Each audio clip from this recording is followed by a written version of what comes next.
नमस्कार, मैं हूं विवेक और आप देख रहे हैं आपकी आवाज़। तो 2 चरण का मतदान समाप्त हो चुका है। देश की सबसे बड़ी पंचायत लोकसभा के लिए तीसरे चरण का मतदान होने जा रहा है। तो तीसरे चरण के मतदान में आखिर क्या हैं लोकसभाओं के समीकरण। तो उत्तर प्रदेश पर हम लोग अक्सर बात करते हैं। उत्तर प्रदेश की 2 लोकसभा सीटों पर आज हम लोग बात करेंगे, जिसमें से एक है बदायूं और दूसरी है संभल। जी हाँ, बदायूं सीट जो है वो समाजवादी पार्टी की परंपरागत सीट रही है। 1996 से लेकर 2019 तक इस सीट पर समाजवादी पार्टी का कब्जा रहा है। 2019 में समाजवादी पार्टी के प्रत्याशी धर्मेंद्र यादव को भारतीय जनता पार्टी की प्रत्याशी संघमित्रा मौर्य ने शिकस्त दी थी। वो 14,000 वोटों से चुनाव हार गए थे। 2019 की परिस्थितियाँ कुछ और थीं, लेकिन 2024 की परिस्थितियाँ क्या हैं और क्या कहता है वहाँ का समीकरण, इस पर करते हैं हम लोग एक पड़ताल। तो इस बार समाजवादी पार्टी ने आदित्य यादव को अपना प्रत्याशी बनाया है। आदित्य यादव सपा मुखिया अखिलेश यादव जी के भाई हैं, उनके चाचा शिवपाल सिंह यादव जी के बेटे हैं। और जो लोग जानते हैं उनको पता है, शिवपाल सिंह यादव जी का उत्तर प्रदेश की राजनीति में बड़ा दखल रहा है। मुलायम सिंह यादव जी के समय से ज़मीनी हकीकत शिवपाल सिंह जी अच्छी तरीके से जानते हैं। पूरे प्रचार की कमान उन्होंने संभाल रखी है।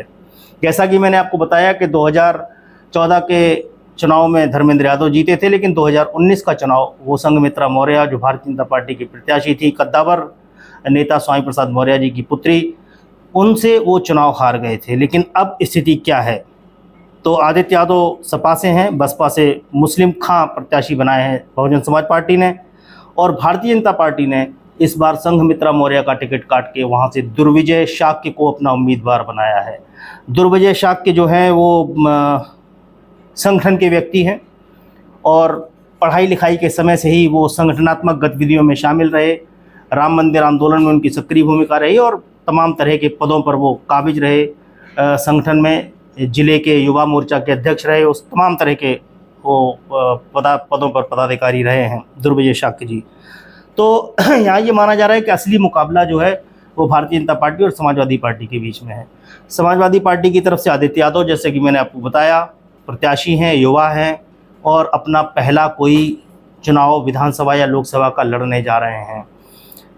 बहुत मिलनसार व्यक्ति हैं आदित्य यादव, और उनके बारे में जिन लोगों को पता है वो जानते हैं कि वो बुजुर्गों का सम्मान करना अच्छी तरीके से जानते हैं। लेकिन दुर्विजय शाक्य भी पीछे नहीं हैं, उनकी भी अपने क्षेत्र में लोकप्रियता है और वहाँ चूँकि वो स्थानीय हैं और वहाँ संगठन में उनकी काफ़ी अच्छी पकड़ है, संगठन के अलग अलग पदों पर रहे थे। तो अब जाति समीकरण क्या कहते हैं इसको समझ लेते हैं। तो बदायूं में सबसे ज़्यादा संख्या यादवों की है, 4 लाख यादव मतदाता हैं यहाँ, 3.5 लाख मुस्लिम हैं। और समाजवादी पार्टी एम/बाई समीकरण पर बहुत कुछ निर्भर करता है, एम/बाई समीकरण के आधार पर चुनाव जीतती है। यहाँ पर गैर यादव ओबीसी 2.5 लाख हैं, वैश्य और ब्राह्मण मिलाकर के 2.5 लाख होते हैं और दलित यहाँ 2.25 लाख हैं। अब सबसे बड़ी चीज़ एक ये है कि पिछली बार धर्मेंद्र यादव 14,000 वोट से चुनाव हार गए थे, जबकि वहाँ कांग्रेस की तरफ से सलीम इकबाल शेरवानी प्रत्याशी थे। सलीम इकबाल शेरवानी भी बदायूं से कई बार सांसद रह चुके हैं कांग्रेस से, और उनको वहाँ 45,000 वोट मिला था। कहते हैं कि इसी वजह से धर्मेंद्र यादव चुनाव हार गए। लेकिन एक दूसरा फैक्टर भी है कि यहाँ अगर समाजवादी पार्टी के वोटों में सेंध लगाई बीएसपी के मुस्लिम प्रत्याशी मुस्लिम खान ने, तो समाजवादी पार्टी के लिए मुश्किल हो सकती है। दूसरा एक समीकरण और है, लोग कहते हैं कि पिछली बार जब सपा और बसपा का गठबंधन था तो उस समय वहाँ क्योंकि बसपा से कोई प्रत्याशी नहीं था, वहाँ कोई बंटवारा नहीं हुआ मुस्लिम वोटों में, उसके बावजूद भी धर्मेंद्र यादव चुनाव हार गए। तो क्या इस बार बसपा का अलग लड़ना आदित्य यादव के लिए मुश्किल साबित होगा?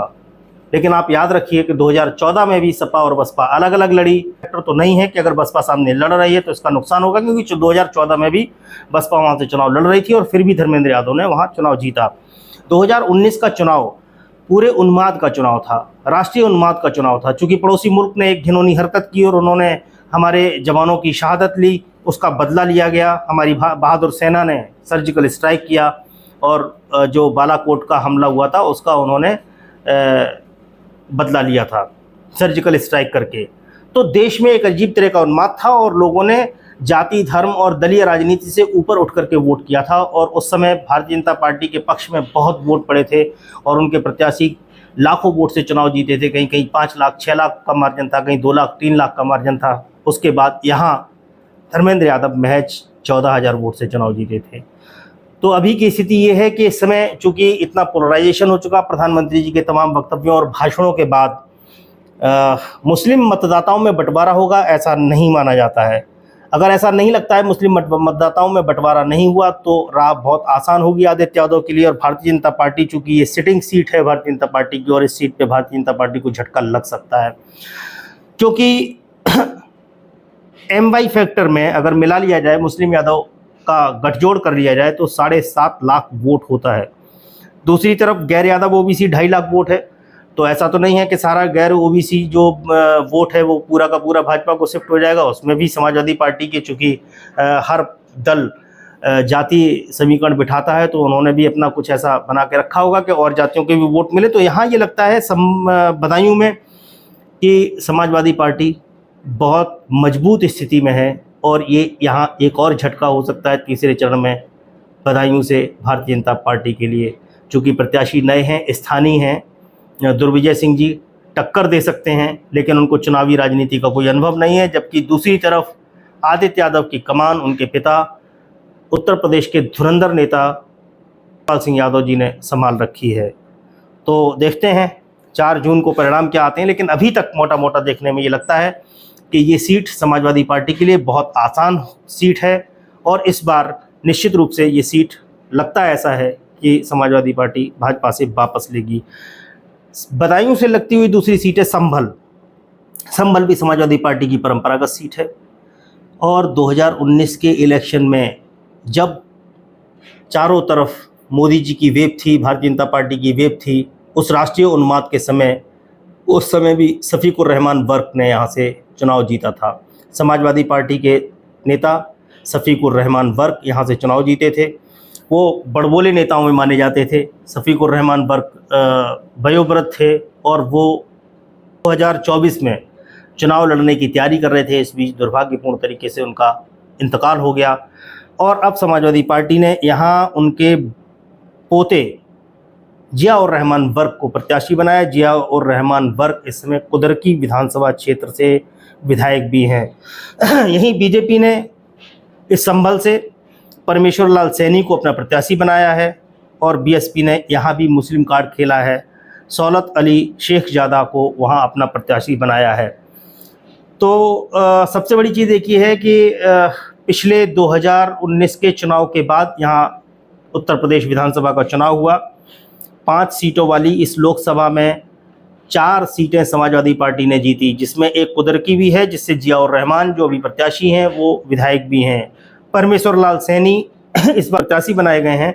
सत्यपाल सैनी की जगह इनको टिकट दिया गया है और सौलत अली शेखजादा BSP से प्रत्याशी हैं।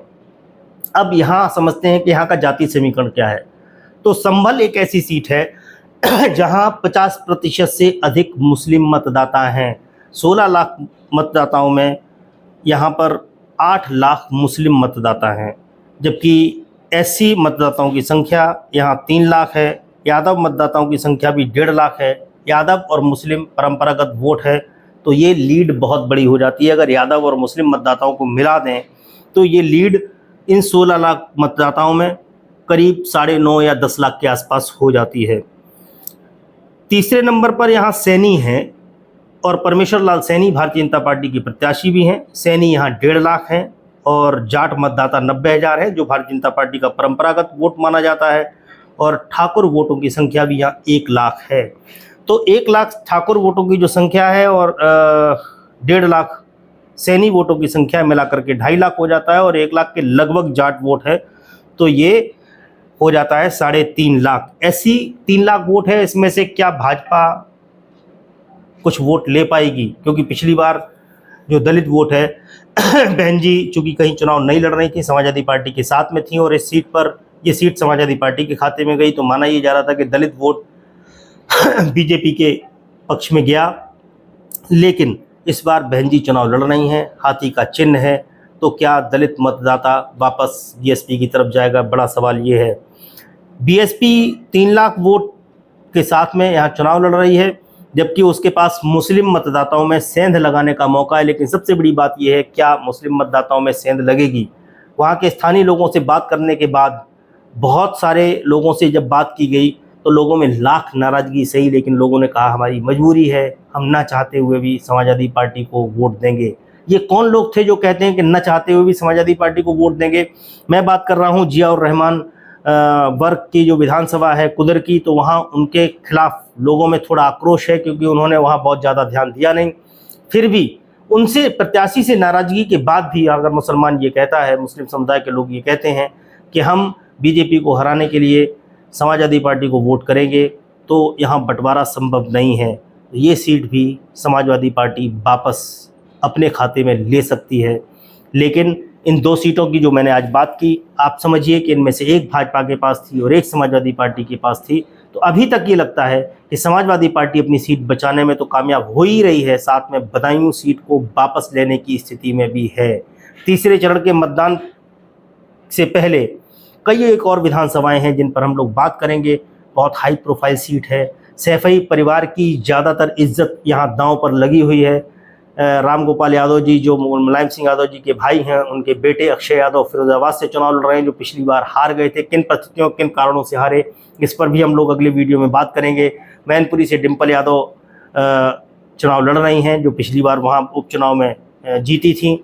और समाजवादी पार्टी भी 1996 के बाद से आज तक कोई चुनाव मैनपुरी में नहीं हारी है। और माना यह जाता है कि उत्तर प्रदेश में सबसे मजबूत सीट अगर समाजवादी पार्टी के लिए कोई है तो वो मैनपुरी है। मैनपुरी सीट वो अपनी बचाने में कामयाब होंगे या नहीं? दूसरा, फिरोज़ाबाद की सीट क्या भाजपा से समाजवादी पार्टी इस बार पुनः छीन पाएगी? हम लोग बात करेंगे अगले वीडियो में। आज के लिए इतना ही, फिर मिलेंगे, तब तक के लिए नमस्कार।